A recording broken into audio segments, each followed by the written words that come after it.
Glanton, Browne, post-fight thoughts. Let's go. Push the weight, enough flex the live is one in the six. Fit the runner, boy, you nigga, no question. You ain't run a motherfucker high stepping. Hey, you never had a big enough weapon. Motherfucker never learned your lesson. I'm a 88 pack nigga, woof. I'm a 88 pack nigga, woof. I mean, day walker, drink blood, fangs out, full moon, motherfucker change like a hoe, nigga. I'm just a nigga from the hood trying to stack a little cheddar for the money. Drew Titan, Bronx on deck. Shout out to the mighty LDBC. Look, man, I love boxing, man. I love boxing.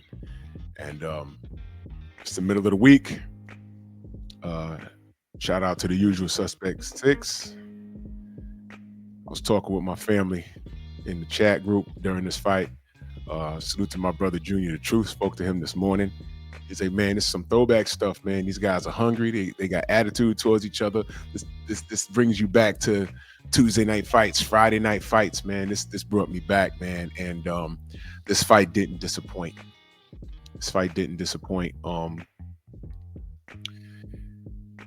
Brandon Glanton and Marcus Browne. If you missed it, they had a little like in this interview right here, they had a little riff. You know, they had not a little riff, they had a big riff. And I think they have some history. Forgive me for not knowing the entire history, but they have some history where I think probably, and y'all could correct me if I'm wrong, where Browne, you know, he got one off on him. I think it may have been sparring or something. I don't know. You got to do the research. But Glanton wanted to make it a 12-rounder. Browne balls up the contract, throws it in his face. It's very disrespectful. But for those that didn't know who these two men were, I had people hitting me up on the DMs like, yo, who is this? And I'm like, man, I ain't going to get into it, man. You know, Marcus Browne is a veteran, fought Artur Beterbiev, fought John Pascal. The guy is he's known. He knows his way around the ring, and he's a veteran. And you figure, you know, he's crafty, I guess. And a lot of people don't know who Glanton is, but I told the people, I said, look, man, I'm kind of pumped for this fight. They sold me on this. You know, I ain't gonna lie to you. I really wasn't checking for this. And then after I saw this, I was like, you know what? Let me check this out. So it came on. It just ended a little while ago. Now, as it pertains to what happened during the fight, well, Marcus Browne, being the crafty veteran that he is, I knew from round one what he was trying to do. He was trying to assert himself. I'm the veteran. I'm the guy. I'm picked to win this. I have the ring experience. Whatever he knew about Glanton's past, he clearly tried to hold it over his head, and he tried to put him through the ringer early. And, you know, I understood that. He was showing hand speed. He was throwing strong, hard hooks. But after the second round, I noticed that Brandon was still in his chest. And I was saying to myself, can Browne keep up this pace for 10 rounds? Right? Can he keep it up for 10 rounds? And when he kept the fight in the center of the ring, which was very rare, it was only like about maybe 2 spots that I can remember. I'm gonna go back and look at it again. He had the better hand speed, and that's where he needed to have kept the fight. Now, I don't know. I couldn't hear the corner work. If his corner was sharp, you know, I'm gonna go back and listen to it. I don't know what his corner was telling him, but on the ropes, Brandon was making it ugly. And by round 3, I knew that was the goal. You can't outbox this guy on the outside. Make it ugly, make him work, because one thing that they felt he would do was fold in the championship rounds. And it's a 10-round fight, right? It's a 10-round fight. And they were banking on making it ugly, which they did. And surprise, surprise, you know, Brandon, he was eating a lot of punches because, you know, for a little while, Marcus was fighting pretty well off the ropes, but he was getting tired. His mouth was open. I'm like, oh, man. And then at the end of, I want to say round 4, because where I was watching it, they wasn't putting the numbers up on what round it was in. And when you get immersed into the action, it's real easy to forget what round it is. But I forget. I think it was maybe around at the end of 4. The last exchange, things was getting heated.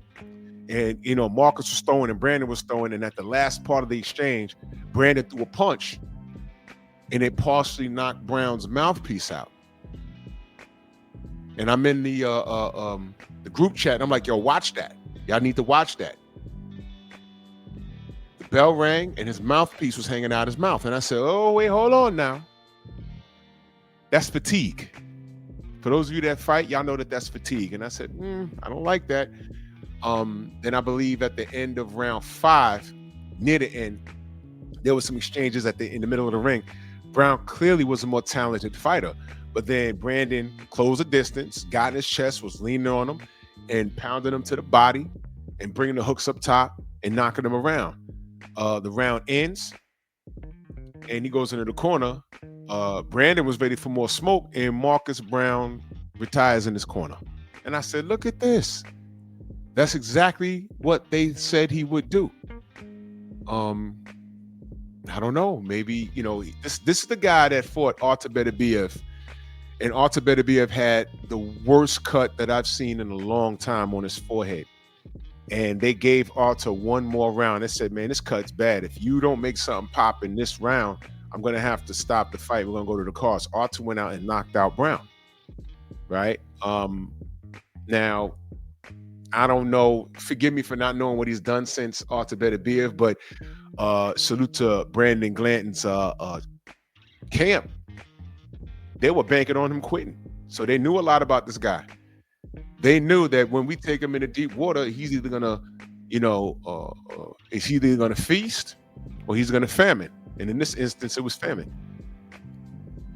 So they starved him out. Now, I don't know why he quit in his corner. I'll read about it. I don't know if he broke his hand or maybe his mouthpiece was hanging out because his jaw was broken. But for whatever reason, the guy, there was no cut. There was no eye. He wasn't wincing. He was walking around at the end. He just didn't want it anymore. Unless there's something I'm not missing, it's going to be written about it.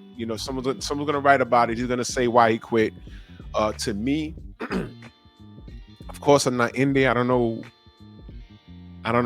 why he quit. But other than on the outside looking in, if it wasn't an injury, that was mental.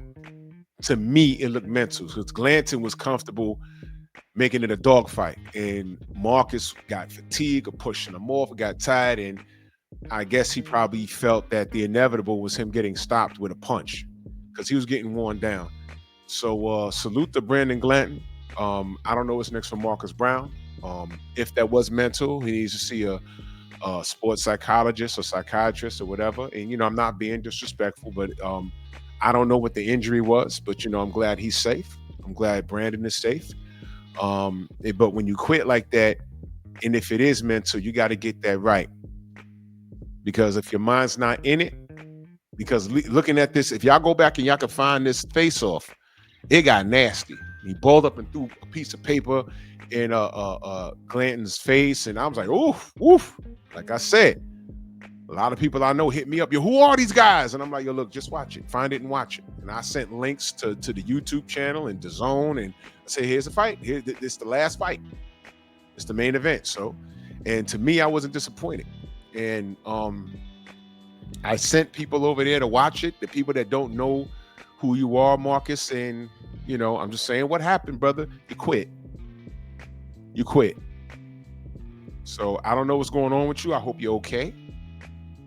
I hope you're not like injured, like in the mind, like brain, like something happened, you got rattled or something that we can't see.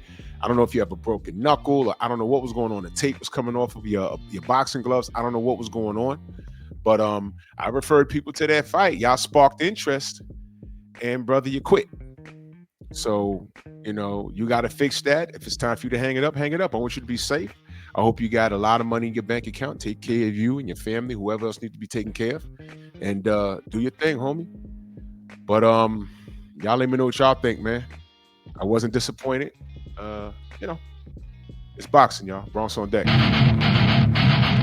Move!